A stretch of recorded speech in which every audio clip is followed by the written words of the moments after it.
ನಮಸ್ಕಾರ ವೀಕ್ಷಕರೇ. ಪ್ರತಿಯೊಬ್ಬ ಕಲಾವಿದರಿಗೂ ಎರಡು ರೀತಿಯ ಛಾಯೆ ಇರ್ತದೆ. ಒಂದು ಬಣ್ಣ ಹಚ್ಚಿದಾಗ, ಒಂದು ಬಣ್ಣ ತೆಗೆದ ನಂತರ.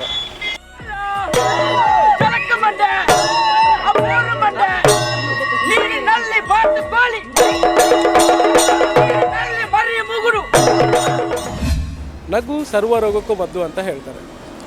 ನಗುವಿನ ದಾನ ಶ್ರೇಷ್ಠವಾದ ದಾನ. ಅಂಥ ನಗುವಿನೊಂದಿಗೆ ನಮ್ಮ ಜೊತೆ ಇವತ್ತಿದ್ದಾರೆ ವಿಶೇಷ ವ್ಯಕ್ತಿ. ಅವರನ್ನು ಭೇಟಿ ಹೋಗೋಣ ಬನ್ನಿ.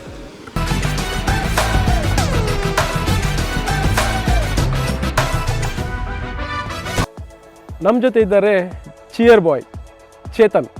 ನಿಮ್ಗೆಲ್ರಿಗೂ ಗೊತ್ತು, ಅವರನ್ನು ಯೂಟ್ಯೂಬಲ್ಲೆಲ್ಲ ನೋಡಿರ್ತೀರ. ಇವರು ಯಾವುದೇ ಒಂದು ಮ್ಯಾಚ್ ಇರಲಿ ಎಲ್ಲಿ ಕೂಡ ಇವರು ಹೇಗೆ ಕಾಣ್ತಾರೆ ಅಂತ ಹೇಳಿದರೆ, ಅಲ್ಲಿ 1000 ಜನ ಇದ್ದರೂ ಕೂಡ ಚೇತನ್ ಅವರು ಮಾತ್ರ ಕಾಣ್ತಾರೆ. ಯಾಕೆಂತ ಹೇಳಿದರೆ ಇವರು ಪ್ರತಿಯೊಂದು ಕ್ಷಣಕ್ಕೂ ಎಲ್ಲರನ್ನ ನಗಿಸ್ತಾ ಇರ್ತಾರೆ. ಅಂಥ ಚಿಯರ್ ಬಾಯ್ ಚೇತನ್ ಅವರು ನಮ್ಮ ಜೊತೆ ಇದ್ದಾರೆ. ಅವರನ್ನು ಕಾರ್ಯಕ್ರಮಕ್ಕೆ ಸ್ವಾಗತಿಸೋಣ. ಚೇತನ್, ನಮಸ್ಕಾರ. ನಮಸ್ತೆ. ಹೇಗಿದ್ದೀರಿ? ನಿಮ್ಮ ಯೂಟ್ಯೂಬಲ್ಲೆಲ್ಲ ನಿಮ್ಮ ಎಲ್ಲ ಕಾರ್ಯಕ್ರಮಗಳನ್ನು ನೋಡಿದ್ದೀನಿ. ಸೊ ನೀವು ನಗಿಸುವುದರ ಮೂಲಕ ಎಲ್ಲರನ್ನು ನಿದ್ದೆ ಬರದ ಹಾಗೆ ಮಾಡ್ತೀರಿ. ಹಾಗೆ ಈಗ ನೀವು ಪ್ರತಿಯೊಂದು ಕಡೆಯಲ್ಲಿ ಮ್ಯಾಚ್ ಇದ್ದಲ್ಲಿ ಕೂಡ ನೀವು ಇರೋದಿದ್ರೆ ಆ ಮ್ಯಾಚ್ ಅದು ಅಷ್ಟು ಪರಿಪೂರ್ಣ ಅಲ್ಲ ಅಂತ ಅನಿಸ್ಬೋದು.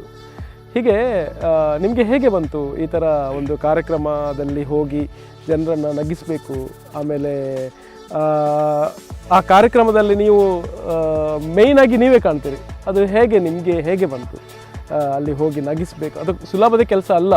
ಅಂದರೆ ನಗಿಸುವುದಂತ ಹೇಳಿದರೆ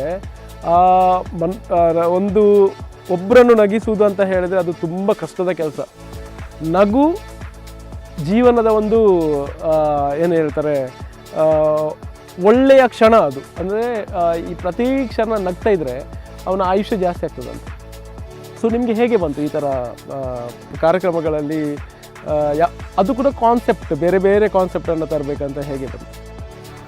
ಅಂದರೆ ಮೊದಲಿದಾಗಿ ನಾವು ಅಂದರೆ ಮ್ಯಾಚಿಗೆ ಹೋಗುವಾಗ ಯಾವ ಸಹ ಇಷ್ಟುವರೆಗೆ ಒಂದು ಪ್ಲ್ಯಾನಿಂಗ್ ಹಾಕಿ ಈ ಥರ ಆಗಬೇಕು ಆ ಥರ ಆಗಬೇಕಂತ ಎನಿಸಿ ಓದೋದು ಸಲ್ಲ. ಯಾಕೆಂದರೆ ಆಟೋಮೆಟಿಕಲಿ ಒಂದು ಮ್ಯಾಚ್ ಆಗುವಾಗ ಮತ್ತು ಕಮಿಟ್ರಿ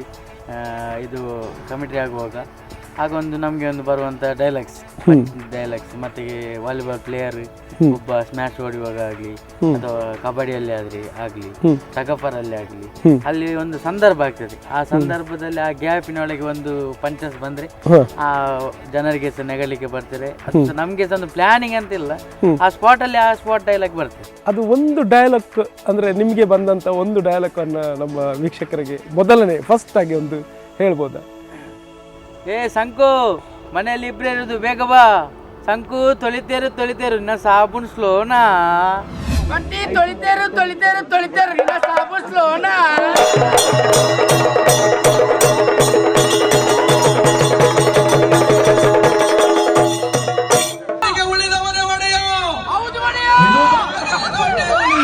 ಬಾಗಲಕೋಟೆಯಲ್ಲಿ ಬಿರುಕು.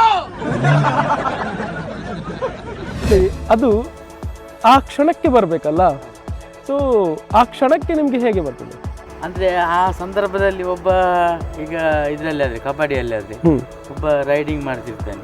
ರೈಡಿಂಗ್ ಮಾಡುವಾಗ ಅಲ್ಲಿ ಒಂದು 2 ಜನ ಪ್ಲೇಯರ್ಸ್ ಇರ್ತಾರೆ ಒಂದು ಟೀಮಲ್ಲಿ. ಇನ್ನೊಂದಲ್ಲಿ ಒಬ್ಬ ರೈಡ್ ಮಾಡ್ತಿರುವಾಗ ಅವನ ನೀಡುವಾಗ ಆ ಥರದ್ದೆಲ್ಲ ಒಂದು ಸಂದರ್ಭ ಇರ್ತದೆ. ಅದೊಂದು ಕಾಮಿಡಿ ಸಂದರ್ಭ. ಮತ್ತೆ ಜನರಿಗೆ ವಿಷಯ ಅಂದರೆ ಎಲ್ಲರೂ ಸಹ ಮ್ಯಾಚ್ ನೋಡೋದಂದ್ರೆ ಈಗ 9 ಗಂಟೆ ಸ್ಟಾರ್ಟ್ ಆದರೆ ಈಗ 10:30 ತನಕ ನಾರ್ಮಲ್ ಆಗಿ ನೋಡ್ತಾರೆ. ಮತ್ತೆ ಒನ್ ಸೈಡ್ ಮ್ಯಾಚ್ ಆದರೆ ಬೋರಿಂಗ್ ಆದರೆ ಆ ಟೈಮಲ್ಲೆಲ್ಲ ಮಿಡ್ ನೈಟ್ ಮಧ್ಯರಾತ್ರಿಯಲ್ಲೆಲ್ಲ 1:30 ಗಂಟೆ 2 ಗಂಟೆಗೆ ಫುಲ್ ಸೈಲೆಂಟ್ ಇರ್ತದೆ. ಎಲ್ಲರಿಗೆ ಸಹ ಒಂದು ಬೋರ್ ಆಗಿರ್ತದೆ. ಅಂದ್ರೆ ಆ 2 ಗಂಟೆ ಸಮಯಕ್ಕೆ ನಿದ್ದೆ ಬರುವ ಒಂದು ಸಮಯ. ಅಂದ್ರೆ ಆ ಟೈಮಲ್ಲಿ ಯಾರಿಗಾದ್ರೂ ನಿದ್ದೆ ಬರುವಂತದ್ದೇ. ಆ ಟೈಮಲ್ಲಿ ನಾವು ಅಂದರೆ ಒಂದು ಮ್ಯಾಚಿಗೆ ಒಂದು ಇಂಟ್ರೆಸ್ಟಿಂಗ್ ಮ್ಯಾಚ್ ಆಗ್ತಾ ಇರ್ತದೆ. ಆಗ ಆ ಟೈಮಲ್ಲಿ ಒಂದು ಕಾಮಿಡಿ ಆ ಥರದ್ದು ಎಂತಾದರೂ ನಮ್ಮ ಮೈಂಡಲ್ಲಿ ಬರ್ತದೆ. ಅದು ಜನರಿಗೆ ಈಗ ಎಲ್ಲರಿಗೆ ಸಹ ಖುಷಿ ಆಗ್ತದೆ. ಒಳ್ಳೆ ಪ್ರೋತ್ಸಾಹ ಎಲ್ಲ ಕೊಡ್ತಿದ್ದಾರೆ. ಎಲ್ಲ ದೂರದ ಊರಿಗೆ ಎಲ್ಲ ಕರೆಸ್ತಿದ್ದಾರೆ. ನಾನು ಇದರಲ್ಲಿ ನೋಡಿದ್ದೇನೆ ಯೂಟ್ಯೂಬಲ್ಲಿ, ಕುಲಿಕಿತ ಕಥಾ. ಅದೊಂದು ಸೂಪರ್. ಅಂದರೆ ಡಿಫ್ರೆಂಟ್ ಆಗಿ ಒಂದು ನೀವು ಚಂಡೆ ಮೂಲಕ ಹಾಡುವಂಥದ್ದಲ್ಲ, ಅದು 1-2 ಲೈನ್ ಒಂದು ವೀಕ್ಷಕರಿಗೆ. ಪುಳಿಕ್ಕಿತ್ತ ಕತ್ತೈ ಪುಳಿಕ್ಕಿತ್ತ ಕತ್ತ ಪುಳಿಕ್ಕಿತ್ತಕ್ಕತ್ತೈ ಪುಳಿಕ್ಕಿತ್ತಕ್ಕತ್ತ ತಗದಗದಕ್ಕಿತ್ತಗದಗದಕ್ಕಿತ್ತಗದಗದಕ್ಕಿತ್ತಕ್ಕತ್ತ ರಿಂಗ ರಿಂಗ ರಿಂಗ ರಿಂಗ ರಿಂಗ ರಿಂಗ ರಿಂಗ ರಿಂಗ ರೇ ವಾಷಿಂಗ್ ಪೌಡರ್ ನಿರ್ಮಾ ಹಾಲಿನಂತ ಬಿಳುಪು ಎಲ್ಲರ ನೆಚ್ಚಿನ ನಿರ್ಮ. ವಾ ವಾ ವಾ ವಾ. ಇದು ಎಲ್ಲ ರಾತ್ರಿ ಸಮಯದಲ್ಲಿ ಅದು ಕೂಡ ಆ ಒಂದು ಏನು ಹೇಳ್ತಾರೆ, ಈಗ ಮ್ಯಾಚ್ ನಡೆಯುವಾಗ ಕೆಲವು ಸಲ ಸೈಲೆಂಟ್ ಇರ್ತಾರೆ, ಅಂದರೆ ಆ ಟೈಮಲ್ಲೇ ನೀವು ಆ ಪಂಚನ್ನು ಹೊಡಿತೀರಿ. ಸೊ ಇಲ್ಲಿ ಇಡೀ ಪಬ್ಲಿಕ್ ನಿಮ್ಮನ್ನು ಪ್ರೋತ್ಸಾಹಿಸ್ತಾರಲ್ಲ? ಪ್ರೋತ್ಸಾಹಿಸ್ತಾರೆ. ಅಂದರೆ ತುಂಬ ಜನ ನಮ್ಮ ಬಗ್ಗೆ ಅವರಿಗೆ ಒಂದು ಒಳ್ಳೆಯ ಅಭಿಪ್ರಾಯ ಉಂಟು. ಎಲ್ಲರಿಗೆ ಸಹ ನಾವು ಖುಷಿ ಆಗ್ತಾರೆ, ನೀವು ಎಲ್ಲ ಬಂದು ಎಂಟರ್ಟೈನ್ಮೆಂಟ್ ಮಾಡ್ತೀರಾ ಅಂತ ಸಪೋರ್ಟ್ ಮಾಡ್ತಾರೆ. ಕೆಲವೊಂದು 2-3 ಜನ ಇರ್ತಾರೆ, ಇದರ ಏನೇ ಮರಳು ಆ ಥರದ್ದೆಲ್ಲ ಒಂಥರ ಇರ್ತದೆ. ಆದ್ರೆ ಸಹ ಒಂದು ನಮಗೆ ಒಂದು ವಾಲಿಬಾಲ್ ಆಗಲಿ ಕ್ರೀಡೆಯಲ್ಲಿ ಒಂದು ಕ್ರೇಜ್ ಇರ್ತದೆ. ಅದರಲ್ಲಿ ನಾವು ನಮ್ಮ ಲೈಫಲ್ಲಿ ಆಡಲಿಲ್ಲ ಅಂದರೆ ಸಹ ಈಗ ಲೈಫಲ್ಲಿ ಎಲ್ಲ ಆಡುವಾಗ ನಮಗೆ ಒಂದು ಕ್ರೇಜ್ ಬರ್ತದೆ, ನಮಗೆ ಸಹ ಆಡಬೇಕಿತ್ತು, ನಮಗೆ ಸಹ ಒಂದು ಪ್ಲೇಯರ್ ಆಗಬೇಕಿತ್ತು, ಅಂಥದ್ದೊಂದು ಬರ್ತದೆ. ಅಂಥದ್ದೊಂದು ಅವಕಾಶ ಸಿಗಲಿಲ್ಲ. ಈಗ ಒಂದು ಅವರಿಗೆ ಒಂದು ಚೇರ್ ಅಪ್ ಮಾಡೋದು ಅಂದರೆ ಒಂದು ಖುಷಿ ಪಡಿಸುದು. ಮತ್ತೆ ಎಲ್ಲ ಪ್ಲೇಯರ್ಸ್ ಅವರಿಗೆ ಸಹ ನಮ್ಮೊಟ್ಟಿಗೆ ಒಳ್ಳೆ ರೀತಿಯ ಒಡನಾಟದಲ್ಲಿದ್ದಾರೆ, ಒಳ್ಳೆ ಪ್ಲೇಯರ್ಸ್. ಮತ್ತೆ ಅವರಿಗೆ ಸಹ ಒಂದು ಬೋರಿಂಗ್ ಆಗಿ ಮ್ಯಾಚ್ ಆಗುವಾಗ ಸಹ ಅವರ ಹತ್ರ ಮತ್ತೆ ಮಿಡ್ಲಲ್ಲಿ ಸಹ ನಾನು ಅವರೊಟ್ಟಿಗೆ ವಾರ್ಮ್ ಅಪ್ ಬಗ್ಗೆ ಹೋಗ್ತೇನೆ. ಅದು ಸಹ ಅವರಿಗೆ ಜನರಿಗೆಲ್ಲ ಖುಷಿ ಆಗ್ತದೆ. ಅವರು ಎಷ್ಟು ವಾರ್ಮ್ ಅಪ್ ಮಾಡ್ತೇವೆ, ನಾನು ಅಷ್ಟು ಮಾಡುದಿಲ್ಲ, ಒಂದು ಜೋಕರ್ ಆಗಿ ಒಳಗೆ ಹೋಗಿ ಎಲ್ಲರನ್ನು ಮನರಂಜಿಸುವಂತ. ಅಂದರೆ ಅವರೇ ಆ ಒಂದು ಆಡುವಂಥ ಸಮಯದಲ್ಲಿ ಆಗಿರುವಂತಹ ಟಯರ್ಡ್ನೆಸ್ ಕೂಡ ದೂರ ಆಗ್ತದೆ ಅವರಿಗೆ, ಅಂದರೆ ನೀವು ಪ್ರೋತ್ಸಾಹ ಮಾಡೋದ್ರಿಂದ.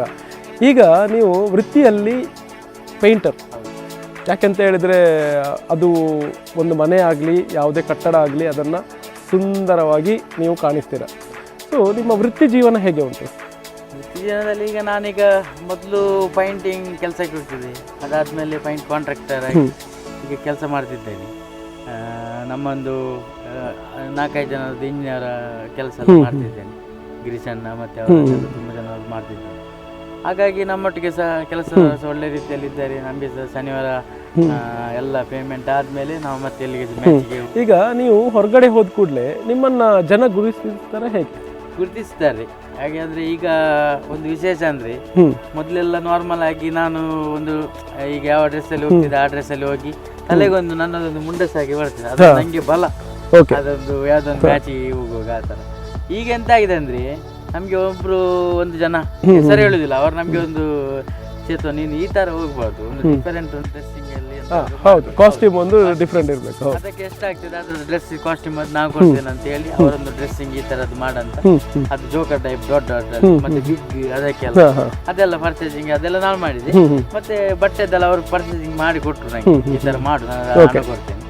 ಹಾಗಾಗಿ ಅದಂದ್ರೆ ಹೋಗುವಾಗ ನೀವು ಹೇಳಿದಾಗೆ ಚೇರ್ ಬೈ ಚೇತ ಅಂದ್ರೆ ಹೀಗೆ ಈ ತರ ಹಾಗೆ ಎಲ್ಲರ ಅದೊಂದು ಡಿಫರೆಂಟ್ ವಿಗ್ ಗ್ಲಾಸ್ ಆ ತರ, ಮತ್ತೆ ಒಂದು ಕಾಮಿಡಿ ಡ್ಯಾನ್ಸ್, ಮತ್ತೆ ಹಲ್ಲು ಆಗಿ ಅದನ್ನೆಲ್ಲ ಕಟ್ ಮಾಡಿ ಅದು ಸ್ವಲ್ಪ ನಮ್ಗೆ ಒಂದು ಕರೀತಾರೆ, ಅವರಿಗೆ ಒಂದು ಸ್ವಲ್ಪ ಆದ ಜನರಿಗೆ ಒಂದು ಮನರಂಜಿಸಬೇಕಂತ ತುಂಬಾ ಪ್ರಯತ್ನ ಮಾಡ್ತಿದ್ದೆ. ಹೊಸತ್ತು ಯಾವ್ದು ಸಿಗ್ತದೆ ಅಂದ್ರೆ ನಮ್ಗೆ ನಮ್ಮ ಕೆಲಸದ ಟೈಮಲ್ಲಿ ಅದನ್ನೆಲ್ಲ ಸಟ್ ಮಾಡ್ಲಿಕ್ಕೆ ಆಗುದಿಲ್ಲ. ಎಷ್ಟು ನಮ್ಗೆ ದೇವರೊಂದು ಕಲೆ ಕೊಟ್ಟಿದ್ದಾರೆ ಅಷ್ಟೊಂದು ನಾವು ದೇವರ ಕರೆದಕ್ಕೆ ಅದನ್ನು ನಾವು ಇದು ಮಾಡ್ತಿದ್ದೇವೆ ಇಷ್ಟವರೆಗೆ. ಚಿಯರ್ ಬಾಯ್ ಅವರೇ, ನಿಮ್ಮ ವಿಡಿಯೋವನ್ನು ನೋಡ್ಕೊಂಡು ಬರ್ಬೇಕು. ಈಗ ವೀಕ್ಷಕರೇ, ಈಗ ಚಿಯರ್ ಬಾಯ್ ಅವರ ಒಂದು ವಿಡಿಯೋ ನೋಡ್ಕೊಂಡು ಬರ್ಬೇಕು. ಬಟ್ಟಿ ತೊಳಿತೇರು ಸಾಬು ಸ್ಲೋನ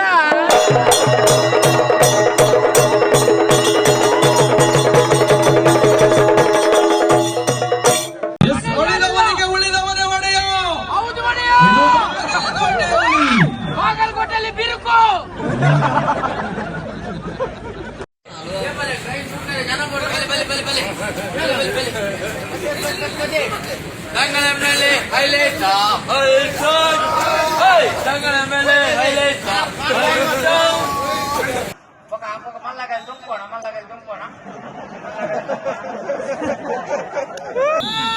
ಬಿಡಿ ಕದ್ದು ಕದ್ದು ನೋಡು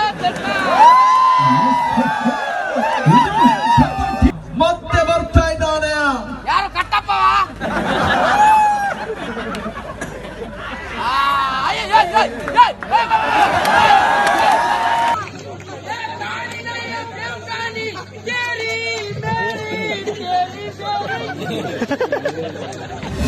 ಈ ವಿಡಿಯೋ ನೋಡ್ತಿದ್ರೆ ಮತ್ತೊಮ್ಮೆ ನೋಡಬೇಕಂತ ಮನಸ್ಸಾಗ್ತದೆ. ಯಾಕೆಂತ ಹೇಳಿದರೆ ಕುತ್ಕೊಂಡಲ್ಲೇ ಒಂದು ಇಷ್ಟು ನಗಿಸ್ತಾರಂತ ಹೇಳಿದ್ರೆ ನಿಮಗೂ ಕೂಡ ಗೊತ್ತಿರ್ಬೋದು ಇವಾಗ ಅಂಥ ವಿಡಿಯೋ ನೋಡಿದರೆ ಹೇಗೆ ಅನಿಸ್ತು ಅಂತ.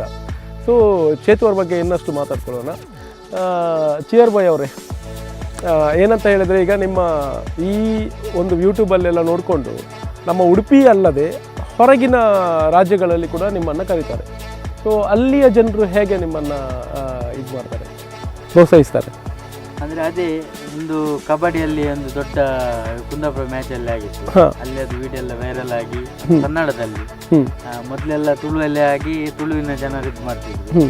ಅದಾದ್ಮೇಲೆ ಕನ್ನಡದವರಿಗೆಲ್ಲರಿಗೆ ಖುಷಿ ಆಯಿತು. ಖುಷಿ ಆದ್ಮೇಲೆ ಬ್ಯಾಂಗ್ಳೂರು ಮತ್ತೆ ಇಲ್ಲಿ ತುಂಬ ಕಡೆ ಚಿಕ್ಕಮಂಗ್ಳೂರು, ಕೊಪ್ಪ, ಶೃಂಗೇರಿ ಆ ಸೈಡ್ ತುಂಬ ಕಡೆ ಹೋಗಿದ್ದೇನೆ, ಸಾಗರ ಆ ಸೈಡ್ಗೆಲ್ಲ. ಯಾಕಂದರೆ ಅವರಿಗೆ ನಮಗೆ ಅಂದರೆ ಹೋಗ್ಲಿಕ್ಕೆ ಆ ದಿವಸ ಸಮಸ್ಯೆ ಆಗ್ತದೆ ತುಂಬ. ಯಾಕಂದರೆ ಶನಿವಾರ ಎಲ್ಲ ಕೆಲಸ ಆಗಿ ಅದಾದಮೇಲೆ ನಾವು ಓಡಬೇಕು ಬಸ್ಸಲ್ಲಿ. ಅದು ಸಹ 3 ಗಂಟೆ 4 ಗಂಟೆ 3 ಗಂಟೆ ಎಲ್ಲ ಜರ್ನಿ ಉಂಟು. ಅಲ್ಲಿಂದ ಮತ್ತೆ ರಿಟರ್ನ್ ಸಹ ಬರಬೇಕು. ಕೆಲವೊಮ್ಮೆ ಅವರ ಯಾರಾದರೂ ಪ್ಲೇಯರ್ಸ್ನವರ ಗಾಡಿಯಲ್ಲಿ ಹೋಗ್ತಿದ್ರೆ ಅವರ ಸಹ ಹೋಗ್ತಿದ್ದೆ, ಇಲ್ಲದೆ ಹೋಗ್ಬೇಕಾಗ್ತದೆ. ಎಂಥದ ಇದಾಗುದಿಲ್ಲ. ಮತ್ತೆ ನೀವು ಬನ್ನಿ, ನೀವು ಅಲ್ಲಿ ಇರಬೇಡಿ, ನಮ್ಮ ಈ ಬದಿಯ ಜನರಿಗೆ ಸಹ ನಿಮ್ಮ ಬಗ್ಗೆ ಗೊತ್ತಾಗಬೇಕಂತ ಅವ್ರು ಪ್ರೋತ್ಸಾಹ ಮಾಡ್ತಾರೆ. ಹಾಗಾಗಿ ನಾವು ಮತ್ತೆ ಆಯ್ತು ಸರಿ ಬರ್ತೇವೆ ಅಂತ ಹೋಗ್ತೇವೆ. ಮತ್ತೆ ಕೆಲವೊಮ್ಮೆ ಸಹ ಹಾಗೆ ಒಂದೊಂದು ಮ್ಯಾಚ್ ಸಹ ಒಂದೇ ಡೇಟ್ಗೆ 2-3 ಮ್ಯಾಚ್ ಆಗ ಬರಲಿಲ್ಲದ್ರೆ ಸಹ ಇನ್ನೊಂದು ಸರ್ತಿ ಅವ್ರಿಗೆ ಇದು ಪ್ರಾಬ್ಲಮ್ ಆಗ್ತದೆ. ಅಂದ್ರೆ ಇವರೆಂತ ಮಾರ್ರೆ ಮೊದಲೆಲ್ಲ ಕರೆಯುವಾಗ ಬರ್ತಿದ್ರು, ಈಗ ಬರುದಿಲ್ಲ, ಈಗ ಇವರಿಗೆ ಸ್ವಲ್ಪ ಡಿಮ್ಯಾಂಡ್ ಆಗಿದೆ, ಆ ಥರ ಎಲ್ಲ ಹೇಳ್ತಾರೆ. ಆದರೆ ನಮ್ಮ ಸಮಸ್ಯೆ ಆಗಿರ್ತದೆ. ಒಮ್ಮೆ ಒಂದು ಸಣ್ಣ ಮ್ಯಾಚ್ ಆಗಲಿ ಅಥವಾ ದೊಡ್ಡ ಮ್ಯಾಚ್ ಆಗಲಿ, ಫಸ್ಟ್ ನಮಗೆ ಯಾರು ಚೇತವರು ಹೀಗೆ ನಾಳ್ದು ಮ್ಯಾಚ್ ಉಂಟು ನೀವು ಬನ್ನಿ ಹೀಗೆಲ್ಲ ಹೇಳ್ತಾರೆ, ಅಲ್ಲಿಗೆ ನಾನು ಫಸ್ಟ್ ಅಟೆಂಡ್ ಮಾಡ್ತೀನಿ. ಆದರೆ ನಿಮಗೆ ಎಲ್ಲ ಕಡೆ ಹೋಗಬೇಕಂತ ಆಸೆ ಇರ್ತದೆ. ಆದರೆ ನೀವು ಒಂದೇ ಚಿಯರ್ ಬಾಯ್ ಇರೋದ್ರಿಂದ ಅಲ್ಲ ಒಂದೇ ಚೇತು ಇರೋದ್ರಿಂದ ಹೋಗಲಿಕ್ಕೆ ನಿಮಗೆ ಅನಿವಾರ್ಯ ಅಂತ ಹೇಳಿದ್ರೆ ಕಷ್ಟ ಆಗ್ತದೆ. ಆದರೂ ಕೂಡ ಮುಂದಿನ ದಿನಗಳಲ್ಲಿ ನಿಮಗೆ ಈಗ ಒಂದು ಫಿಲ್ಮಲ್ಲಿ ಆ್ಯಕ್ಟ್ ಮಾಡಬೇಕಂತ ಒಂದು ಕರೆ ಬಂತು. ಆವಾಗ ಚೇತು ಅವರು ಹೇಗೆ ನಿಮ್ಮ ಮನಸ್ಥಿತಿಯನ್ನು ನೀವು ಹೇಗೆ ಸೆಟ್ ಮಾಡ್ಕೊಂಡಿದ್ದೀರಿ? ಖಂಡಿತ ಅದೊಂದು ನಮಗೆ ಅವಕಾಶ ಒಂದು ಸಿಕ್ಕಿದ್ರೆ ಒಂದು ದೇವರ ಪುಣ್ಯ ಅಂತ ಹೇಳ್ಬೋದು. ಒಂದು ಇದರಲ್ಲಿ ನಾನು ಮೊನ್ನೆ ತಾನೇ ಮಾಡಿದ್ದೇನೆ ಫಿಲ್ಮಲ್ಲಿ. ಯಾವುದು ಫಿಲ್ಮ್ ಅದು? ಅದೊಂದೀಗ ಸೌಂಡ್ ಸಿಸ್ಟಮ್ ರಾಜ್ ಸೌಂಡ್ ಅಂತ ಅದರಲ್ಲಿ ಸೇಮ್ ಇದು ಕುಳಿಕೆ ತಕ್ಕತೆ ಆ ಥರ. ಮತ್ತೆ 2-3 ಇದರಲ್ಲೆಲ್ಲ ಚಾನಲಲ್ಲೆಲ್ಲ ಮಾಡಿದ್ವಿ. ಹಾಗೆ ಎಲ್ಲರೂ ಸಹ ಈಗ ಪ್ರೋತ್ಸಾಹ ಮಾಡ್ತಿದ್ದಾರೆ. ಸಿಕ್ಕಿದ್ರೆ ನಾವು ಒಂದು ದೇವರದ್ದು ಅವಕಾಶ ನಮಗೆ ಒಂದು ನಮ್ಮ ಪ್ರತಿಭೆಯನ್ನು ಒಂದು ಜನರನ್ನ ನಗಿಸುವಂತಹ ಒಂದು ಪ್ರಯತ್ನ ಮಾಡ್ಬೋದು ಅಂತ ತಮ್ಮ ಅನಿಸಿಕೆ. ಈಗ ನಿಮಗೆ ನಮ್ಮ ಡ್ರಾಮಾ ನಾಟಕಗಳಲ್ಲಿ ಕೂಡ ಆ್ಯಕ್ಟ್ ಮಾಡಿದ ಅಂತ ಕೇಳ್ಪಟ್ಟಿದ್ದೇನೆ. ಅದರ ಬಗ್ಗೆ ಜನರಿಗೆ ಸ್ವಲ್ಪ ವೀಕ್ಷಕರಿಗೆ ತಿಳಿಸಿ. ಅದು ನಾನು ಮೊದಲಿಂದ ಸಹ ಶಾಲೆಯಲ್ಲಿ ಎಲ್ಲ ಒಂದೊಂದು ಸನ್ನಿವೇಶದಲ್ಲಿ ಆ ಥರ ಎಲ್ಲ ಒಂದೊಂದು ಭಾಗವಹಿಸ್ತಿದ್ದೆ. ಅದಾದಮೇಲೆ ಶಂಕರಪುರ ಶಾಲೆಗೆ ಬಂದೆ. ನಮ್ಮ ಅಧ್ಯಾಪಕರಾದಂಥ ಮೋಹನ್ ಸರ್ ಅವರು ಸಹ ನಮಗೆ ಒಳ್ಳೆ ರೀತಿಯಲ್ಲಿ ಪ್ರೋತ್ಸಾಹ ಮಾಡಿ ನಾಟಕಕ್ಕೆ ಎಲ್ಲ ಕರ್ಕೊಂಡು ಬಂದು ಆ ಥರ ಎಲ್ಲ ಮಾಡಿದ್ವಿ. ಅದಾದಮೇಲೆ ನಮ್ಮದು ಯೂತ್ ಬೆಸ್ಟ್ ಫ್ರೆಂಡ್ಸ್ ಅಂತ ಉಂಟು ಸುಭಾಷ್ ನಗರದಲ್ಲಿ.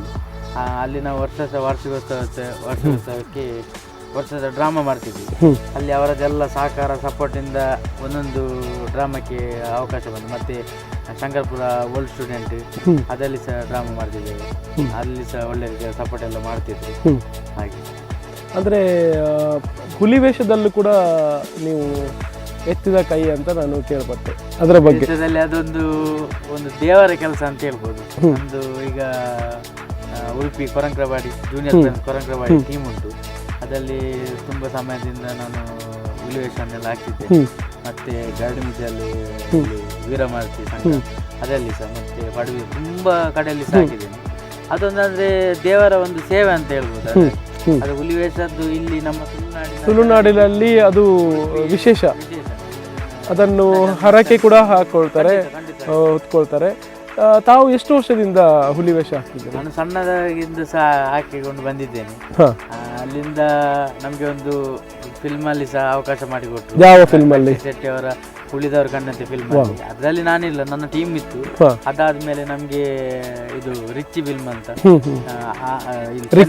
ಚೆನ್ನೈಯಲ್ಲಿ ಶೂಟಿಂಗ್ ಆಗಿತ್ತು.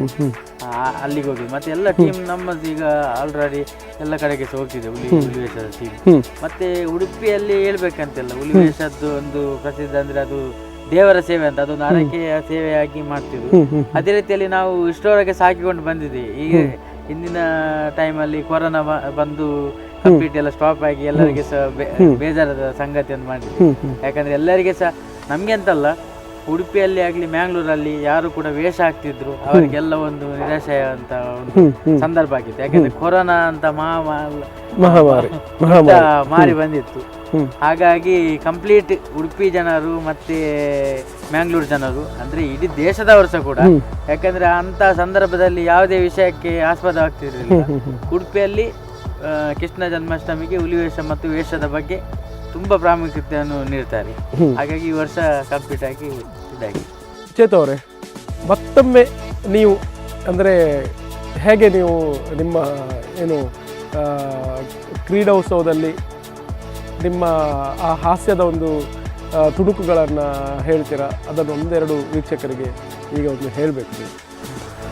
ಅದಂದ್ರೆ ಕೆಲವೊಂದು ಡೈಲಾಗ್ ಎಲ್ಲ ಅಳತೆ ಡೈಲಾಗ್. ಅದು ವಿಷಯ ಅಂದರೆ ನಾನು ಸ್ಪಾಟಲ್ಲಿ ಅವರು ಯಾವ ರೀತಿಯಲ್ಲಿ ಇದಾಗ್ತದೆ ಆ ಟೈಪಲ್ಲಿ ಆಗಿ ಇದು ಮಾಡ್ತೇನೆ, ಡೈಲಾಗ್ ಹೇಳ್ತೇನೆ. ಮತ್ತು ಈಗ ಕೆಲವರಿಗೆ ಅದು ಡೈಲಾಗ್ ಕೇಳಿ ಈಗ ಓಲ್ಡ್ ಇಲ್ಲ ಅದು ಓಲ್ಡ್ ಆಗೋದಿಲ್ಲ. ಯಾಕೆಂತ ಹೇಳಿದ್ರೆ ಅದು ನಗೆ ಅಂತ ಹೇಳ್ತಾರೆ ನೋಡಿ, ಅದು ಯಾವತ್ತೂ ಹಳೆಯದಾಗೋದಿಲ್ಲ. ಸೊ ನಿಮ್ಮಿಂದ ಒಂದು ಅದರ ತುಣುಕುಗಳನ್ನು ನೀವು ವೀಕ್ಷಕರಿಗೆ ಈಗ ಹೇಳಬೇಕು. ಅದೇ ಒಂದು ಸ್ಮ್ಯಾಶರ್ ಈಗ ಒಂದು ಒಳ್ಳೆಯ ಸ್ಮ್ಯಾಶ್ ಮಾಡಿದ್ರಿ, ಏನು ಶಾಕ್ ಆಯ್ತಾ, ಆಗ್ಲೇಬೇಕು, ಅವನಿಗೆ ಸುಪಾರಿ ಕೊಟ್ಟಿದ್ದು ನಾನು ಒಡಿಯೊಂಬತ್ತು ನಾನು ಮಗನ್, ಆ ಥರದ್ದೆಲ್ಲ ಡೈಲಾಗ್ ಹೇಳ್ತೀನಿ. ಸೂಪರ್. ಬೇರೆ ಮತ್ತೆ ಬೇರೆ ಯಾವ್ದು ಈಗ ಕೇರಳ ತಮಿಳ್ನಾಡು ಎಲ್ಲ ಮ್ಯಾಚ್ ಆಗ್ತಿರುವಾಗ ಆಗೊಂದು ಕಬಡ್ಡಿ ಡೈಲಾಗ್. ಅಂದ್ರೆ ಕ್ಲಿಯರ್ ಕಬಡ್ಡಿ ಅಂತಲ್ಲ, ತಮಿಳ್ ಸಿನಿಮಾ ನೋಕಿಟ್ಟು ಮೀಸೆ ಮುರ್ಜಿ ಕಟ್ಟು ಲುಂಗಿ ಎತ್ತಿ ಕಟ್ಟು ಅನ್ನ ಬದಲಿ ಕಬಾಲಿ ಸೋಡೋಣ ಸಿರಿಂಗಿರುವೆ ನಾ ಎದಕ್ಕೆ ವರ ಎಪ್ಪ ವರ ಸಿಂಗಲ್ ಅದೇ ವರ ಕಬಾಲಿಡ. ಇದೀಗ ಪರ್ಫೆಕ್ಟ್ ತಮಿಳ ಹೇಗೆ? ಅದೆಲ್ಲ ಮಿಕ್ಸ್. ಬೇರೆ ಯಾವ್ದು ಉಂಟು? ತುಳುವರಿಗೆಲ್ಲ ಅರ್ಥ ಆಗ್ತದೆ ಸ್ವಲ್ಪ, ಅವರಿಗೆಲ್ಲ ಸ್ವಲ್ಪ ಅಂದ್ರೆ ತಮಿಳ್ ಬರೋವರಿಗೆ ಕ್ಲೀನ್ ಗೊತ್ತಾಗ್ತದೆ. ಹಾ, ಬೇರೆ ಯಾವ್ದಿದೆ? ಬೇರೆ ತುಂಬಾ ಉಂಟು. ಕೆಲವೊಂದು ಅಲ್ಲ, ನಿಮ್ದು ಫೇವ್ರೇಟ್ ಯಾವ್ದಾದ್ರು? ನಮ್ದು ಫೇವ್ರೇಟ್ ಅದೇ ಒಂದು ಈಚ್ ಆಗಿರ್ತದೆ ಪಾಯಿಂಟ್, ಒಂದು ಈಚ್ ಆಗಿರ್ತದೆ. ಆಗ ಕಮಿಟಿ ಅವರು ಒಂದರಲ್ಲಿ ಸಮಬಲ ಅಂತ ಹೇಳ್ತಾರೆ. ಆಗ ಒಂದರಲ್ಲಿ ಸಮಬಲ ಓ ಮಹಾಬಲ ಆ ಟೈಪ್. ಓಕೆ. ಇದೆಲ್ಲ ಜನರನ್ನು ಒಮ್ಮೆ ಎಬ್ಬಿಸ್ಕೊಳ್ತದೆ ಖಂಡಿತವಾಗಿ. ಮತ್ತೆ ಯಾರು ಈಗ ಕಮೆಂಟ್ರಿ ಅವರ್ಸಾಗಿ ಅವರ ಒಂದು ಪಂಚಿಂಗ್ ಡೈಲಾಗ್ಗೆ ಅವರು ಸಹ ಈಗ ಒಂದು ರಿಯಾಕ್ಷನ್ ಆಗಿ ಹೇಗೆ ಹೇಳ್ತಾರೆ, ಆಗ ನನ್ನ ಆಟೋಮೆಟಿಕ್ ಆಗಿ ನಂಗೆ ಪಟಕ ಡೈಲಾಗ್ಸ್ ಎಲ್ಲ ಬರ್ತದೆ. ಮತ್ತೆ ಆ ಸಂದರ್ಭದಲ್ಲಿ ಪ್ಲೇಯರ್ಸ್ ಯಾವ ರೀತಿಯಲ್ಲಿ ಆಡ್ತಿರ್ತಾರೆ ಆ ಸಂದರ್ಭದಲ್ಲಿ ಬರ್ತದೆ. ಮತ್ತೆ ಸುಮ್ಮನೆ ಗೊತ್ತಿಲ್ಲ ನೀವು ಹೇಳಿ ಅದು ಬರುದಿಲ್ಲ. ಯಾಕೆಂತ ಹೇಳಿದ್ರೆ ಆ ಸಂದರ್ಭದಲ್ಲಿ ಖಂಡಿತವಾಗಿ ಬರ್ತದೆ. ಅದನ್ನ ನೀವು ಅದು ಪ್ರಾಕ್ಟೀಸ್ ಮಾಡುವಂಥದ್ದಲ್ಲ. ಯಾಕೆಂತ ಹೇಳಿದ್ರೆ ಆ ಸ್ಪಾಟ್ ಅಲ್ಲಿ ಬರುವಂಥದ್ದು. ಮತ್ತೆ ಈ ಚೆಂಡೆಯ ಇದಕ್ಕೆ ನೀವು ತುಂಬಾ ಇದು ಮಾಡಿದಿರಿ, ಚೆಂಡೆಯ ಒಟ್ಟಿಗೆ. ಸೊ ಅದು ಹೇಗೆ ನೀವು ಅಂದ್ರೆ ನಿಮಗೆ ಫಸ್ಟ್ ಪ್ರಾಕ್ಟೀಸ್ ಇರುವುದಿಲ್ಲ, ಆದ್ರೂ ಕೂಡ ನಿಮ್ಮೊಟ್ಟಿಗೆ ಅವರು ಆ ತಾಳಕ್ಕೆ ತಕ್ಕ ಹಾಗೆ ಅವರು ಕೂಡ ನಿಮ್ಮನ್ನ ಇದು ಮಾಡ್ತಾರೆ, ಅದು ಹೇಗೆ? ಅದು ಖಂಡಿತವಾಗಿ ಹೇಳಬೇಕು. ಅಂದ್ರೆ ಪೆರ್ಡೂರಲ್ಲಿ ಮ್ಯಾಚ್ ಆಗಿದ್ದು, tug of war match, complete silent ಆಗಿತ್ತು ಎಲ್ಲ ಜನ. ಅದು ಟಗ್ ಆಫ್ ವಾರ್ ಮ್ಯಾಚ್ ಸ್ವಲ್ಪ ಅಷ್ಟು ಇಂಟ್ರೆಸ್ಟಿಂಗ್ ಆಗಿ ಇರುವುದಿಲ್ಲ ಕೆಲವರು. ಆಗ ನನ್ನನ್ನು ಆ ಸಂದರ್ಭದಲ್ಲಿ ಮಿಡ್ಲಿಗೆ ಬರ್ಲಿಕ್ಕೆ ಕೇಳಿದ್ರು, ಚೇತನ್ ಅವ್ರು ನೀವು ಬನ್ನಿ ಹೀಗೆ ಅಂತ. ಆಗ ಬರುವಾಗ ಚಂಡೆ ಅವರು ಸೇರಿದ್ರು. ಅದಕ್ಕೆ ನಾನು ಒಂದು ನಾರ್ಮಲ್ ಆಗಿ ಹೀಗೆ ನನ್ನದೊಂದು ಮೊದಲಿಂದ ಇತ್ತು ಈ ತರದೆಲ್ಲ ಸಾಂಗ್ ನಮ್ಮ ಈ ಭಾಷೆಯಲ್ಲಿ ಎಲ್ಲ ಹೇಳುವುದು, ಆ ಟೈಪಲ್ಲಿ ನಾನು ಸಾಂಗ್ ಹೇಳಿದೆ. ಅದೇ ತಾಳಕ್ಕೆ ಅವರು ಸಹ ಒಂದು ಸೂಪರ್ ಆಗಿ ಅದನ್ನು ಅವರು ಸಹ. ಅದು ಯಾವುದು ಹಾಡೋದು? ಅದು ಪುಳಿಕ್ಕಿತ್ತಕ್ಕತ್ತೆ ಆ ಟೈಪ್. ಅದಕ್ಕೆ ಚೆಂಡೆಯಲ್ಲಿ ಇನ್ನಷ್ಟು ಬೀಟ್. ನಿಜವಾಗಿ ಅದು ಸಹ ತುಂಬಾ ಅಂದ್ರೆ ವೈರಲ್, ಅಂದ್ರೆ ಕಂಡಾಪಟ್ಟೆ ಸಿಕ್ಕಾಪಟ್ಟೆ ವೈರಲ್ ಆಯ್ತು. ಅದೇ ಸಹ ನಂಗೆ ಕೆಲವೊಂದು ನಾವು ನಿಜವಾಗಿ ಹೇಳ್ಬೇಕಾದ್ರೆ ಚೆಂಡೆಗೆ ನಾವು ಯಾವ ರೀತಿಯಲ್ಲಿ ಸಹ ನಾವು ಅದಕ್ಕೆ ದೇವರ ಇದರಲ್ಲಿ ನಾವು ಮಹತ್ವ ಕೊಡ್ತೇವೆ. ಆ ಸಂದರ್ಭದಲ್ಲಿ ನಾನು ಹೇಳಿದ್ದೇನೆ, ಅದೊಂದು ಜನರಿಗೆ ಎಲ್ಲರಿಗೆ ಸಹ ಖುಷಿಯಾಗಿದೆ, ಮುಟ್ಟಿದೆ. ನಾನು ಇಷ್ಟವರೆಗೆ ಚೆಂಡೆ ಇದಕ್ಕೆ ನಾನು ಅಪಮಾನ ಯಾವ ರೀತಿಯಲ್ಲಿ ಸಹ ಮಾಡಲಿಲ್ಲ. ಅದಾದ್ಮೇಲೆ ನನಗೆ ತುಂಬ ಕಡೆಯಲ್ಲಿ ಕರೆದ್ರು, ಹೀಗೆ ನಿಮ್ಮ ಆ ಟೈಪಲ್ಲಿ ಸಾಂಗ್ ಹೇಳಿ ಹೀಗೆ ಚೆಂಡೆಯವರಿಗೆ. ನಾನೊಂದು 2-3 ಚೆಂಡೆಯವರು ಗುರ್ತದವರು ಇದ್ರು, ಅವ್ರು ಹೇಳಿದೆ ನೀವು ಬನ್ನಿ ನಾಲ್ಕು ಫಂಕ್ಷನ್ ಉಂಟು. ಮತ್ತೆ ಕೆಲವೊಂದು ಸರ್ತಿ 2-3 ಚಂಡೆಯವರು ಸಹ ನನ್ನ ಹತ್ರ ಹೇಳಿದ್ದಾರೆ ಈ ಥರ ಹೆಜ್ಜೆಯ ಅದಕ್ಕೆಲ್ಲ ನಾವು ಹೊಡೆಯುವುದಿಲ್ಲ, ಇದು ನಾವು ಹೊಡೆಯುವುದಿಲ್ಲ ಅಂತ ಹೇಳಿ. ಅದಕ್ಕೆ ನಾನು ನನ್ನದೇ ಒಂದು ಅಭ್ಯಂತರ ಇಲ್ಲ. ಯಾಕೆಂದ್ರೆ ನಿಜವಾಗಿ ಅದಕ್ಕೆ ಅಪಮಾನ ಮಾಡಿದ್ದಾರೆ. ಇಲ್ಲ ಇಲ್ಲ, ಅದು ಏನಂತ ಹೇಳಿದ್ರೆ ನೀವೀಗ ಏನೋ ಒಂದು ಆ ಸಮಯದಲ್ಲಿ ನಿಮಗೆ ಅದೊಂದು ಇನ್ನಷ್ಟು ಪ್ರೋತ್ಸಾಹವನ್ನು ಕೊಡ್ತದೆ ಅಲ್ವಾ? ಇರಲಿ, ಇವಾಗ ನಿಮ್ಗೀಗ ಸಪೋರ್ಟ್ ಮಾಡಿದವರು ತುಂಬ ಜನ ಇದ್ದಾರೆ. ಅದು ಖಂಡಿತವಾಗಿ ಹೇಳ್ಬೇಕು ನಾನು ಈ ಸಂದರ್ಭದಲ್ಲಿ. ಯಾಕೆಂದರೆ ನನ್ನದೊಂದು ಮ್ಯಾಚಿಗೆ ಹೋಗುವಾಗಲೂ ಸಹ ಆಗಲಿ, ಒಂದು ಬಾಬಣ್ಣ ಅಂತ ಇದ್ರು ಮಂಚಗಲ್ಲಿ, ಅವರು ಸಹ ನಮಗೆ ಸೂಪರ್ ಅಂದರೆ ಎಲ್ಲಿ ಮ್ಯಾಚ್ ಆದರೆ ಚೇತನ್ನ ಎಲ್ಲಿದ್ರಿ ಇವತ್ತೆಲ್ಲಿ ಮ್ಯಾಚ್ ನಮ್ಮ ಪೈ ನನ್ನ ಕಾರ್ ಬರ್ತಾರೆ ಹಿರಿಯಂಕೊಂಡು ಬರೋದು ಆ ಟೈಪಲ್ಲಿ ನಮ್ಮನ್ನು ಉರಿದಿಂಬಿಸಿದ್ರು. ಮತ್ತೆ ಯಾವುದೇ ಒಂದು ಮ್ಯಾಚಿಗೆ ಹೋಗ್ಲಿ ಯಾರು ಸಹ ನಮ್ಮನ್ನು ಜನರು ಇಷ್ಟವರೆಗೆ ನಮಗೆ ಒಂದು ಆ ರೀತಿಯ ಭಾವನೆಯಲ್ಲಿ ನೋಡಲಿಲ್ಲ. ಒಳ್ಳೆ ರೀತಿಯ ಒಳ್ಳೆ ಮನಸ್ಸದ ಭಾವನೆಯಲ್ಲಿ ಕಂಡಿದ್ರು. ಮತ್ತೆ ಯಾವ ಪ್ಲೇಯರ್ಸ್ ಕೂಡ ಹಾಗೆ. ಮತ್ತೆ ಮೊದಲಿಂದಾಗಿ ನನ್ನ ಊರಿನವರು ಎಲ್ಲರೂ ಸಹ ಸಪೋರ್ಟ್. ಮತ್ತೆ ಮೊದಲಿನಾಗಿ ನನ್ನ ತಂದೆ ತಾಯಿ, ಯಾಕೆಂದ್ರೆ ಅವರ ಮಾರ್ಗದರ್ಶನ ಅವರ ಸಪೋರ್ಟ್ ಇಲ್ಲದ್ರೆ ನಾನು ಬರ್ಲಿಕ್ಕೆ ಆಗುದಿಲ್ಲ ಖಂಡಿತವಾಗಿ. ಮತ್ತೆ ನನ್ನ ಊರಿನವರು, ನನ್ನ ಎಲ್ಲ ಕುರ್ಕಾಲಿ ಇರ್ಬೋದು, ಸುಭಾಷ್ ನಗರ್ ಇರ್ಬೋದು, ಎಲ್ಲಿ ಸಹ. ಮತ್ತೆ ಯೂತ್ ಬೆಸ್ಟ್ ಫ್ರೆಂಡ್ಸ್ ಅವರು, ಅದಾದ್ಮೇಲೆ ನಮ್ದು ಸತ್ಯದ ತುಳುವೇರ್ ಅಂತ ಟೀಮ್ ಉಂಟು, ಅದಾದ್ಮೇಲೆ ಜೂನಿಯರ್ ಫ್ರೆಂಡ್ಸ್ ಕೊರಂಕ್ರವಾಡಿ ಟೀಮ್ ಉಂಟು. ಮತ್ತೆ ಹೆಸರು ತುಂಬಾ ಉಂಟು ಟೀಮ್. ಅಂದ್ರೆ ಪ್ರತಿಯೊಬ್ರು ನಿಮ್ಗೆ ಸಪೋರ್ಟ್ ಮಾಡಿದ್ದಾರೆ. ಸಪೋರ್ಟ್ ಅಂದ್ರೆ ತುಂಬಾ ಇವರ ಒಂದು ಸಹಕಾರ ಅಂದ್ರೆ ಯಾವಾಗ ಸಹ ನಮ್ಗೆ ಒಂದು ಸಪೋರ್ಟ್ ಮಾಡ್ತಾರೆ. ಹೀಗೆ ಈ ತರದ್ದು ಹುಡುಗ ಮಾಡ, ಈ ತರದ್ದು ಆ ತರ ಒಂದು ಕೆಲಸ ಮಾಡ್ತಾರೆ, ಈ ತರ ನೈಟ್ಗೆ ಹೋಗಿ ಈ ತರ ಫಂಕ್ಷನ್ ಅಲ್ಲಿ ಎಲ್ಲರಿಗೆ ಎಂಟರ್ಟೈನ್ಮೆಂಟ್ ಮಾಡಿ ಆಗ ನಮ್ಗೆ ಮನಸ್ಸಿಗೆ ಖುಷಿ ಆಗುದಂದ್ರೆ. ಈ ಮೊದ್ಲೆಲ್ಲ ನಾವು ಎಂತ ಹೇಳಿದ್ರೆ ಒಂದು ಬೈಕಲ್ಲಿ ಹೋಗುವಾಗ ಒಂದು ಬೈಕಿನ ಪೆಟ್ರೋಲ್ ಖರ್ಚು ಸಹ ಕೊಡ್ತಿರ್ಲಿಲ್ಲ. ಈಗ ಅಂದ್ರೆ ನಮ್ಮನ್ನು ಕರೆದು ಈಗ ಮ್ಯಾಚಿಗೆ ಅಂದ್ರೆ ನನ್ನದು ನಾನು ಹೊಗಳುದಲ್ಲ, ಮ್ಯಾಚ್ ಪ್ಲೇಯರ್ಸ್ ಇಲ್ಲದ್ರೆ ಸಹ ನಮ್ಗೆ ಚೇತನ ಅವ್ರಿಗೆ ನೀವು ನಾನು ಬರಬೇಕು ಈ ಟೈಪ್ ಅಲ್ಲಿ ನಿಮ್ಗೆ ಕೊಡ್ತೇವೆ ಅಂತ ಈಗ ಸಮ್ಮಾನ ಕೊಟ್ಟು ನಮ್ಮನ್ನು ಕರೆಸ್ತಿದ್ದೆ. ಅದೆಲ್ಲ ದೇವರ ಆಶೀರ್ವಾದ ಮತ್ತೆ ಎಲ್ಲರ ಜನರ ಒಂದು ಪ್ರೀತಿಯ ವಿಶ್ವಾಸ ಅಷ್ಟೇ ಹೇಳಿ ಹೇಳ್ತೇನೆ. ಈಗ ನಗು ಅಂತ ಹೇಳಿದ್ರೆ ಪ್ರತಿಯೊಬ್ಬನ ಮನುಷ್ಯರ ಜೀವನದಲ್ಲಿ ಎಷ್ಟು ಇಂಪಾರ್ಟೆನ್ಸ್ ಬೇಕು, ಅಂದ್ರೆ ನಗು ಯಾಕೆ ಬೇಕು ಅಂತ ನಿಮ್ಮ ಹತ್ರ ಕೇಳ್ತೇನೆ. ನಗು ನಿಜವಾಗಿ ಖಂಡಿತವಾಗಿ ಹೇಳ್ತೇನೆ. ಒಬ್ಬರಿಗೆ ತುಂಬ ಹಣ ಇರ್ಬೋದು, ನಮ್ಮ ಹತ್ರ ಎಷ್ಟು ಹಣ ಆಸ್ತಿ ಸಂಪತ್ತು ಎಷ್ಟು ಇರ್ಬೋದು, ಇನ್ನೊಬ್ಬರಿಗೆ ನಮ್ಮ ಹತ್ರ ಎಂತ ಸಹ ಇರುವುದಿಲ್ಲ. ಬಡತನ ಅಂದರೆ ಒಂದು ಊಟದ ಇದಕ್ಕೆ ಸಹ ಅಷ್ಟು ಬಡತನ ಇರ್ತದೆ. ಆಗ ಎರಡರ ಮಧ್ಯೆ ಇರುವುದೇ ಒಂದು ನಗು ಅಂತ. ಯಾಕೆಂದರೆ ಹಣ ಇದ್ದವನಿಗೆ ಸಹ ನಗಲಿಕ್ಕೆ ಬರ್ತದೆ, ಹಣ ಇಲ್ಲದವನಿಗೆ ಸಹ ನಗಲಿಕ್ಕೆ ಬರ್ತದೆ. ಆದರೆ ನಗುಗೆ ಮಾತ್ರ ಎರಡು ಸಹ ಒಂದೇ ರೀತಿಯಾಗಿ ಕಾಣ್ತದೆ. ಯಾಕೆಂದ್ರೆ ಅವ ಶ್ರೀಮಂತ ಇವ ಬಡವ ಅಂತ ಅದಕ್ಕೆ ಯಾವುದು ಭೇದ ಇಲ್ಲ. ಮತ್ತೆ ಎಲ್ಲರನ್ನು ಯಾವ ಸಂದರ್ಭದಲ್ಲಿ ಸಹ ಕೂಡ ಒಂದು ನೆಮ್ಮದಿ ಕೊಡುವಂತ ವಿಷಯ ಅಂತ ಹೇಳಿದ್ರೆ ಅದು ನಗಿಸುದು, ಒಂದು ನೆಗಡುದು. ಈಗ ನಮ್ಗೆ ಸಹ ನಾವೀಗ ಬೇರೆಯವರದ್ದು ಯಾರಾದ್ರು ಕಾಮಿಡಿ ಮಾಡಿದ ಅದನ್ನು ನಾವು ನೆಗಡಿ ನಮ್ಗೆ ಖುಷಿ ಪಡ್ತೇವೆ. ಯಾಕಂದ್ರೆ ಎಲ್ಲ ಒಂದು ಕ್ಲಿಯರಿಂಗ್ ಆಗ್ತದೆ, ಮೈಂಡ್ ಒಂದು ಎಂತ ಸಹ ಕ್ಲಿಯರ್ ಆಗ್ತದೆ. ಟೆನ್ಷನ್ ಇದ್ರೆ ಎಂತ ಸಂದರ್ಭದಲ್ಲಿ ಒಂದು ಇದ್ರೆ ಸಹ ನೆಗಡುವಾಗ ಒಂದು ಅಲ್ಲಿ ಮನಸ್ಸೊಂದು ಖುಷಿ ಆಗ್ತದೆ. ನಾನು ಇಷ್ಟವರೆಗೆ ಮ್ಯಾಚಿಗೆ ಹೋಗುವ ಸಹ ನಾನು ದೇವರಲ್ಲಿ ಪ್ರಾರ್ಥಿಸಿಯೇ ಹೋಗುದು. ದಯಮಾಡಿ ಇವತ್ತು ಈ ರೀತಿಯಲ್ಲಿ ನನ್ನನ್ನು ಕರೆದಿದ್ದಾರೆ ಈ ಒಂದು ಪ್ರೋಗ್ರಾಮಿಗೆ. ಅವರಿಗೆ ಯಾವುದೇ ರೀತಿಯ ಒಂದು ತೊಂದರೆ ಆಗ್ಬೋದು, ಒಳ್ಳೆ ರೀತಿ ಅವರನ್ನು ನಗಿಸುವ ಒಂದು ಇದಾಗಬೇಕು, ನನ್ನ ಮನಸ್ಸಲ್ಲಿ ಬರ್ಬೇಕಂತ ಇಷ್ಟುವರೆಗೆ ಸಹ ಇನ್ನೂ ಸಹ ಹೋಗ್ತಿದ್ದೇನೆ. ಮತ್ತೆ ನನ್ನಂತೆ ಇನ್ನೂ ಸಹ ಹಲವಾರು ಜನ ಈ ತರದ ಒಂದು ಕೇರ್ಸ್ ಬಾಯ್ ಆಗಿ ಬರಲಿ ಅಂತ ನನ್ನೊಂದು ಆಶಯ. Very good. ಈಗ ಚೇತು ಅವರಿಗೆ ಮನಸ್ಸಿಗೆ ನೋವಾದಾಗ ನಿಮ್ಮನ್ನ ಯಾರು ನಗಿಸ್ತಾರೆ? ಕೆಲವು ಜನರದ್ದೆಲ್ಲ ವಿಡಿಯೋಸ್ ಎಲ್ಲ ನೋಡ್ತಿದ್ದೇನೆ. ಅಂದ್ರೆ ನಿಮ್ಮ ಫೇವರೇಟ್ ಕಾಮಿಡಿಯನ್ ಆಕ್ಟರ್ಸ್? ನಾಟಕದಲ್ಲೇ ತುಂಬಾ ಜನ ಇದ್ದಾರೆ. ಮಂಜು ಸರ್ ಅವರೆಲ್ಲ ಅವರೊಂದು ಕಾಮಿಡಿ, ಕಾಪಿಗಾಡಿ, ಸಂದೀಪ್ ಶೆಟ್ಟಿ, ಪ್ರಸನ್ನ ಶೆಟ್ಟಿ ಅವರದ್ದೆಲ್ಲ ಒಂದು ಕಾಮಿಡಿ ನೋಡುವಾಗ ನಮ್ಗೆ ಅದು ಖುಷಿ ಆಗ್ತದೆ. ಮತ್ತೆ ವಡಿವೇಲ್ ಅವರದ್ದು ಒಂದು ಕಾಮಿಡಿ ಅಂದ್ರೆ ಅವರದ್ದು ಬಾಡಿ ಲ್ಯಾಂಗ್ವೇಜ್ ನೋಡುವಾಗ ಸಹ ಅಷ್ಟು ಖುಷಿ ಆಗ್ತದೆ. ಮತ್ತೆ ದೊಡ್ಡಣ್ಣ, ಸಾಧು ಗೋಕಿಲ ಅವರದ್ದೆಲ್ಲ. ನಿಮಗೆ ಅವರದ್ದು ಯಾರಾದ್ರೂ ಅಂದ್ರೆ ನೀವು ಇಷ್ಟು ಜನ ಹೇಳಿದ್ರಿ, ಅವರದ್ದು ಯಾರಾದ್ರೂ ಒಂದು ಡೈಲಾಗ್ ನಿಮಗೆ ಬರ್ತದ? ಒಂದು ಡೈಲಾಗ್ ಹೇಳಿ ಅಂತ ವೀಕ್ಷಕರಿಗೆ ನೋಡುವ. ಅಂದ್ರೆ ಅವರು ಹೇಳಿದ ಡೈಲಾಗ್ ನೀವು ಹೇಗೆ ಹೇಳ್ತೀರಾ ಅಂತ. ಅವರ ಡೈಲಾಗ್ ಬೇರೆ, ನಮ್ಮ ಡೈಲಾಗ್ ಬೇರೆ. ಅದಕ್ಕೆ ಅವರು ಮಾಡುವಾಗ ನಮ್ಗೆ ಅಷ್ಟು ಖುಷಿ ಆಗ್ತದೆ. ಅವರ ಒಂದು ಸಂದರ್ಭ, ಬಾಡಿ ಲ್ಯಾಂಗ್ವೇಜ್ ಅಷ್ಟು ಇದಾಗ್ತದೆ. ಒಂದು ಡೈಲಾಗ್ ಯಾರ್ದಾದ್ರು? ಕಿಲ ಕಿಲ ಆ ಟೈಪ್ ಓ ಬೇರೆ ಯಾವುದುಂಟು ಆ ಕಡೆ ಗಿಮ್ಮ ಬೇರೆ? ಬೇರೆ ತುಂಬ ಉಂಟು, ಅದಿಲ್ಲಿ ಕೆಲವು ನೆನಪಾಗುದಿಲ್ಲ. ಅಲ್ಲ, ಕಾಪಿ ಕಾರ್ಡ್ ಸರ್ ನಿಮ್ಮದು ಫೇವ್ರೇಟ್ ಅಂತ ಹೇಳಿದ್ರಲ್ಲ, ಕಾಪಿ ಕಾರ್ಡ್ ಸರ್ ಇದು ಯಾವುದಾದ್ರೂ ಒಂದು ಡೈಲಾಗ್ಸ್ ಬರ್ತದೆ? ಡೈಲಾಗ್ಸ್ ಅಲ್ಲ, ಅವರೊಂದು ಸಾಂಗ್ ಆಗಲಿ ಮೊದಲಿದ್ದೆಲ್ಲ ನಾಟಕ ಎಲ್ಲ ಖುಷಿ ಆಗ್ತಿತ್ತು. ಅವರದ್ದು ನವೀನ್ ಡಿ ಪಾಟೀಲ್ ಅವರದ್ದು, ಮತ್ತೆ ವಾಮಂಜೂರದ್ದು, Aravind Bolar, super actor, comedy actor ಅಂದ್ರೆ ಮಾತು ಯಾರನ್ನು ಸಹ ಅವರನ್ನು ನಗಡಿಸುವಂತ ಶಕ್ತಿ ಅವ್ರ ದೇವರ ಹತ್ರ ಉಂಟು. ಈಗ ಸಹ ಸಂದೀಪ್ ಶೆಟ್ಟಿ, ಪ್ರಸನ್ನ ಶೆಟ್ಟಿ ಒಳ್ಳೆ ಆಕ್ಟರ್ ಇದ್ದಾರೆ ತುಳುವಿನಲ್ಲಿ ಸಹ. ಖುಷಿ ಆಗ್ತದೆ ಅದನ್ನು ಒಮ್ಮೆ ನೋಡುವಾಗ ಯೂಟ್ಯೂಬ್ ಚಾನಲ್. ಈಗ ಮತ್ತೆ ಬಲೆತೆಲೆ ಎಲ್ಲ ಮಾಡಿ ಆ ಟೈಪದ್ದೆಲ್ಲ ಇದು ಒಳ್ಳೆ ರೀತಿಯಲ್ಲಿ ಮಾಡ್ತಿದ್ದಾರೆ, ಅದು ಸಹ ನೋಡುವಾಗ ಖುಷಿ ಆಗ್ತದೆ. ಈಗ ಇನ್ನು ಮುಂದೆ ನಿಮಗೆ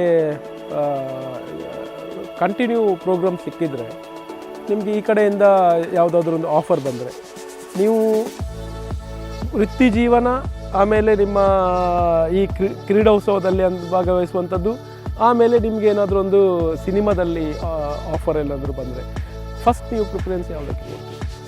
ಫಸ್ಟ್ ಮೊದಲಿದ್ದಾಗಿ ನನ್ನ ಒಂದು ಯಾವುದರಲ್ಲಿ ಫಸ್ಟಿಂದ ಬಂದಿದ್ದೇನೆ ಅದನ್ನು ನಾವು ಯಾವಾಗ ಸಹ ಬಿಡುವರ್ದು. ಯಾಕೆಂದರೆ ಅದು ನಮ್ಮ ಮೇನ್ ಒಂದು ಮೊದಲು ಕಷ್ಟ ಕಾಲದಲ್ಲಿದ್ದ ಕೈ ಹಿಡಿದಂಥದ್ದು ಪೇಂಟಿಂಗ್, ಅದನ್ನು ನಾವು ಬಿಡಬಾರ್ದು. ಅದರೊಂದಿಗೆ ವೃತ್ತಿ ಜೀವನ ಹಾಗೆ ಈ ನಾಟಕ ಸಿನಿಮಾಗಳು ಸಿಕ್ಕಿದ್ರು ಕೂಡ ನೀವು ಮುಂದುವರಿಸ್ತೀರಿ? ಹೌದು, ನಾಟಕದಲ್ಲಿ ಅದೇ ಕೆಲವು ಟೀಮ್ ಅವರು ಸಹ ನಮ್ಮನ್ನು ಕರೆದಿದ್ರು. ಹೀಗೆ ಸಮಸ್ಯೆ ಆಗ್ತದೆ ಅಂದರೆ ಶನಿವಾರ ಆದಿತ್ಯವಾರ ನಮಗೆ ಇದು ಮ್ಯಾಚ್ ಇರ್ತದೆ, ಎಲ್ಲರ ಕಡೆ ಸಹ ಹೇಳಿರ್ತಾರೆ.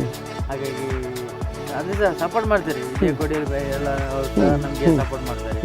ಅವರು ನಮ್ಮ ಹತ್ರ ಚೇತನ ಅವರ ಬಂದು ಅವರ ಒಂದು ಆಶೀರ್ವಾದದಿಂದ ನಾವು ಹೇಗೆ ಮಾತಾಡಲಿಕ್ಕೆಲ್ಲ ಆಗ್ತದೆ. ಹಾಗೆ ನಿಮ್ಮ ವೃತ್ತಿ ಜೀವನ ಹಾಗೆ ಇನ್ನಷ್ಟು ನಗಿಸುವಂತಹ ಕಾರ್ಯಕ್ರಮಗಳು ನಿಮಗೆ ತುಂಬ ಸಿಗಲಿ ಅಂತ ನಮ್ಮ ವಾಹಿನಿ ಕಡೆಯಿಂದ ನಿಮಗೆ ಹಾರೈಸ್ತೀವಿ. ನಿಮಗೆ ಕಾರ್ಯಕ್ರಮಕ್ಕೆ ಬಂದದಕ್ಕೆ ಧನ್ಯವಾದಗಳು. ನಿಮಗೆ ಹೇಗೆ ಅನ್ನಿಸ್ತು ಈ ಕಾರ್ಯಕ್ರಮಕ್ಕೆ ಬಂದಂತ? ಖಂಡಿತವಾಗಿ ನಿಮಗೆ ಸಹ ಕೂಡ ಒಂದು ಧನ್ಯವಾದಗಳು. ಯಾಕಂದರೆ ಎಲ್ಲೆಲ್ಲೇ ಇದ್ದ ಪ್ರತಿಭೆಗಳನ್ನೆಲ್ಲ ಗುರುತಿಸ ಅಂದರೆ ಅದು ವಾಹಿನಿಯವರು ಮತ್ತೆ ಮಾಧ್ಯಮದವರು. ನನ್ನ ಸಹ ಒಂದು ವಿಡಿಯೋ ವೈರಲ್ ಆಗಲಿಕ್ಕೆಲ್ಲ ಕಾರಣ ನೀವು ಸಹ ಆಗಿರ್ತೀರಿ. ಮತ್ತು ಮೊಬೈಲಲ್ಲಿ ಶೂಟ್ ಮಾಡಿದವರು ಸಹ ಅವರು ಸಹ ಇಷ್ಟರವರೆಗೆ ಸಹ ನಾನು ಒಂದೇ ಒಂದು ಮ್ಯಾಚ್ಗೆ ಹೋಗುವಾಗ ನನ್ನ ವಿಡಿಯೋನ ನಾನೇ ತೆಗೆದು ನಾನೇ ಹಾಕುವಂತ ಇಷ್ಟರವರೆಗೆ ನಾನು ಮಾಡಲಿಲ್ಲ. ಯಾರು ಸಹ ಬಂದವರು ಔಟ್ ಸೈಡಿಂದ ಬಂದವರು ಖುಷಿಯಾಗಿ ತೆಗೆದು ಅದು ವ್ಯೂಸ್ ಆಗಿ ಆ ಥರ ಆಗಿದೆ. ಮತ್ತು ನಿಮ್ಮಂಥವರೆಲ್ಲ ನಮಗೆ ಈ ಥರದ್ದೆಲ್ಲ ಸಪೋರ್ಟ್ ಮಾಡಿ ಪ್ರೋತ್ಸಾಹ ಮಾಡಿ ಈ ಥರ ನಿಮ್ಮ ಮಾಧ್ಯಮದವರೆಲ್ಲ ನಮ್ಮನ್ನು ಒಳ್ಳೆ ರೀತಿಯಲ್ಲಿ ಸಪೋರ್ಟ್ ಮಾಡ್ತಿದ್ದಾರೆ. ನಮ್ಮಂಥ ಪ್ರತಿಭೆಯವರು ತುಂಬ ಜನ ಇದ್ದಾರೆ, ನನ್ನಕ್ಕಿಂತ ಇನ್ನೂ ಕೂಡ ಒಳ್ಳೆ ಪ್ರತಿಭೆಗಳಿದ್ದಾರೆ. ಅವರನ್ನು ಸಹ ಗುರುತಿಸಿ ಅವರಿಗೆ ಸಹ ಒಂದು ಅವಕಾಶ ಕೊಡಿ ಅಂತ ನನ್ನೊಂದು ಪ್ರಾರ್ಥನೆ. ಎಲ್ಲರಿಗೆ ಸಹ ದೇವರು ಒಳ್ಳೇದು ಮಾಡಿ, ನಿಮಗೆ ಸಹ ಒಳ್ಳೇದು ಮಾಡಿ ಅಂತ ಕೇಳಬೇಕು. ಚಿಯರ್ ಬಾಯ್ ಚೇತನ್ ಅವರು ನಮ್ಮ ಕಾರ್ಯಕ್ರಮಕ್ಕೆ ಬಂದು ತಮ್ಮ ಅಮೂಲ್ಯವಾದ ಸಮಯವನ್ನು ನಮಗೆ ಕೊಟ್ಟರು. ಹಾಗೆ ನಗಿಸುವುದು, ನಗುವುದು ಜೀವನದ ಒಂದು ಪ್ರತಿಯೊಂದು ಅಂಶ ಅಂತ ಎಲ್ರಿಗೂ ಹೇಳಿಕೊಟ್ರಿ. ಆಮೇಲೆ ನಗು ಇದ್ದರೆ ಯಾವುದೇ ಕಷ್ಟ ಇರುವುದಿಲ್ಲ ಅಂತ ನಿಮ್ಮ ಮೂಲಕ ನಮಗೆ ಹೇಳಿಕೊಟ್ರಿ. ಹಾಗೆ ನಿಮ್ಮ ಜೀವನದಲ್ಲಿ ನಗು ಎಷ್ಟು ಇಂಪಾರ್ಟೆಂಟ್ ಅಂತ ಅದು ಕೂಡ ಹೇಳಿಕೊಟ್ರಿ. ಸೊ ಕಾರ್ಯಕ್ರಮಕ್ಕೆ ಬಂದದಕ್ಕೆ ಧನ್ಯವಾದ. ನಿಮಗೆ ಎಲ್ಲ ಸಕ್ಸಸ್ ಮುಂದಿನ ದಿನಗಳಲ್ಲಿ ಸಿಗಲಿ ಅಂತ ನಮ್ಮ ಹಾರೈಕೆ. ನೋಡಿದ್ರಲ್ಲ ವೀಕ್ಷಕರೇ, ಚಿಯರ್ ಬಾಯ್ ಚೇತನ್ ಅವರು ನಮ್ಮ ಜೊತೆ ಇವತ್ತು ಕಾರ್ಯಕ್ರಮದಲ್ಲಿದ್ದರು. ಅವರು ನಗು ಅಂದರೆ ಪ್ರತಿಯೊಂದು ಮಗುವಿಂದ ಹಿಡಿದು ಹಿರಿಯರ ತನಕ ಆ ನಗುವಲ್ಲಿರುವಂತಹ ಒಂದು ಕಲೆಯನ್ನು ಅವರು ತೋರಿಸಿಕೊಟ್ಟಿದ್ದಾರೆ. ಹಾಗೆ ನಮಗೆಲ್ಲರಿಗೂ ನಗು ಎಷ್ಟು ಇಂಪಾರ್ಟೆಂಟ್ ಅಂತ ಕೂಡ ಹೇಳಿಕೊಟ್ಟಿದ್ದಾರೆ. ಸೊ ಪ್ರತಿ ದಿವಸ ಎಲ್ಲರ ಮುಖದಲ್ಲೂ ನಗು ಇರಲಿ ಅಂತ ಹೇಳ್ತಾ ಈ ಕಾರ್ಯಕ್ರಮವನ್ನು ಮುಗಿಸ್ತಾ ಇದ್ದೀನಿ. ನಿರಂತರ ಸುದ್ದಿ ಹಾಗೂ ಮನೋರಂಜನೆಗಾಗಿ ನೋಡ್ತಾ ಇರಿ ಸ್ಪಂದನ ವಾಹಿನಿ.